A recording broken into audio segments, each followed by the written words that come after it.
تکلیف ہو، خواہ وہ تکلیف روحانی ہو یا جسمانی ہو، اور اخلاص کے ساتھ سورہ فاتحہ پڑھ کر اپنے اوپر دم کر لی جائے یا پانی پر پڑھ کر اس پانی کو پی لیا جائے تو اللہ تبارک و تعالی شفا عطا فرماتا ہے۔ سورہ فاتحہ ہر بیماری کا علاج ہے، ہر بیماری کی دوا ہے۔ شیخ الاسلام ابن تیمیہ علیہ رحمہ فرماتے ہیں کہ جب سورہ فاتحہ کے اندر کوئی بندہ ایاک نعبد پڑھتا ہے تو اس کے ذریعے سے ریاکاری دور ہو جاتی ہے، دکھلاوا ختم ہو جاتا ہے، اور جب بندہ کہتا ہے وَإِيَّاكَ نَسْتَعِينُ تو اس کے ذریعے سے کبر اور عجب کا علاج ہو جاتا ہے، خود پسندی کا علاج ہو جاتا ہے، انسان کے اندر سے تکبر اور غرور نکل جاتا ہے، اور جب اہدنا الصراط المستقیم پر پہنچتا ہے تو اس کے ذریعے سے جہالت دور ہو جاتی ہے، گمراہی دور ہو جاتی ہے، اور بندے کا شمار ان لوگوں میں سے ہو جاتا ہے جو منعم علیہم ہوتے ہیں، جن پر اللہ کا انعام ہوتا ہے۔ بزرگان محترم، قرآن کریم ویسے تو پورا کا پورا ہی شفا کا ذریعہ ہے، لیکن خاص طور پر سورہ فاتحہ، جس کے بارے میں رسول اکرم صلی اللہ علیہ وسلم نے ارشاد فرمایا ہر بیماری کی دوا ہے، ہر بیماری کا علاج ہے، خواہ وہ بیماری جسمانی ہو، خواہ وہ بیماری روحانی ہو۔ حضرت سعید خدری رضی اللہ تعالیٰ عنہ فرماتے ہیں کہ ہم لوگ ایک سفر میں نکلے اور ہمارا گزر ایک بستی کے پاس سے ہوا، وہاں جا کر ہم نے پڑاؤ ڈالا، ہم لوگ جا کر کے ٹھہرے، ہم لوگوں نے اس بستی کے لوگوں سے، اس قبیلے کے لوگوں سے کہا کہ آپ لوگ ہماری مہمان نوازی کیجئے، لیکن انہوں نے مہمان نوازی کرنے سے انکار کر دیا۔ اتفاق یہ ہوا کہ اس قبیلے کا جو سردار تھا اس کو کسی جانور نے ڈس لیا،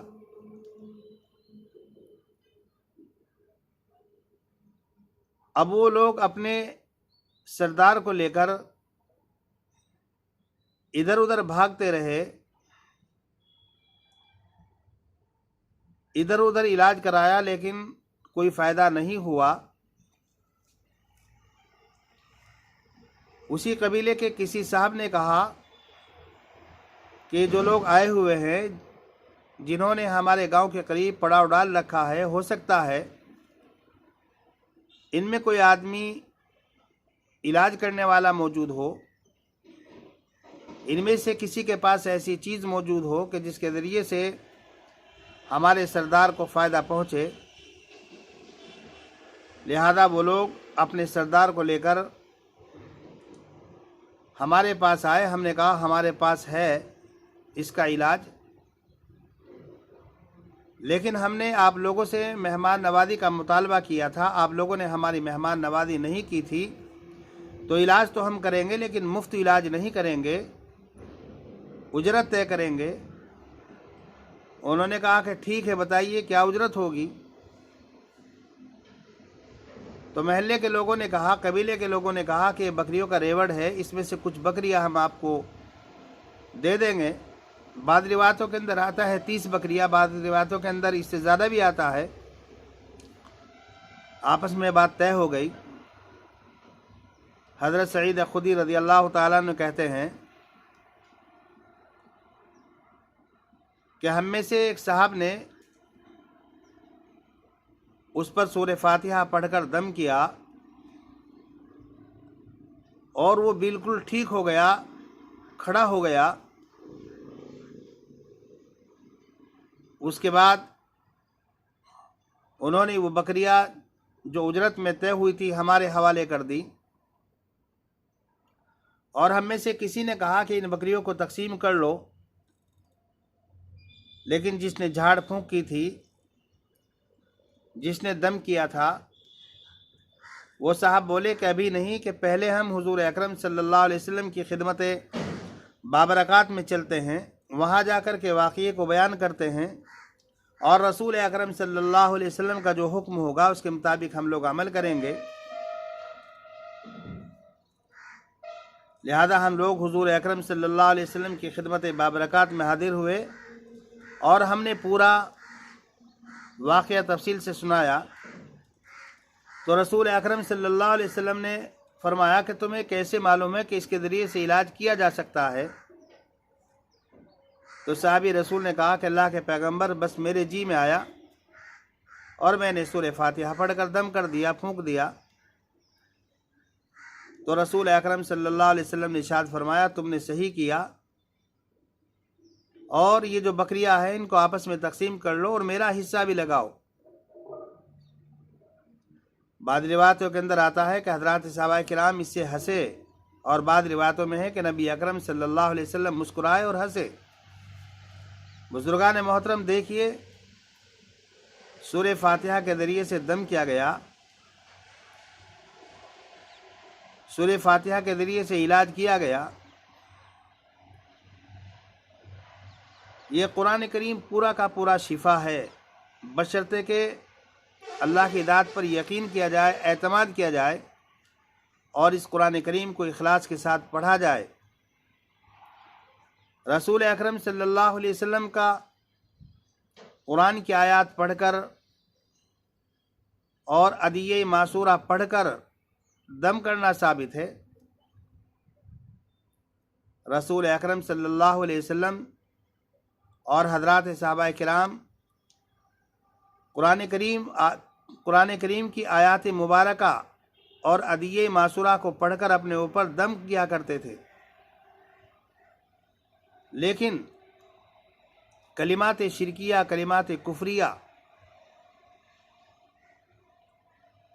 یہ ایسے کلمات پڑھ کر دم کرنا جن کے معنی معلوم نہ ہو، جائز نہیں، حرام ہے۔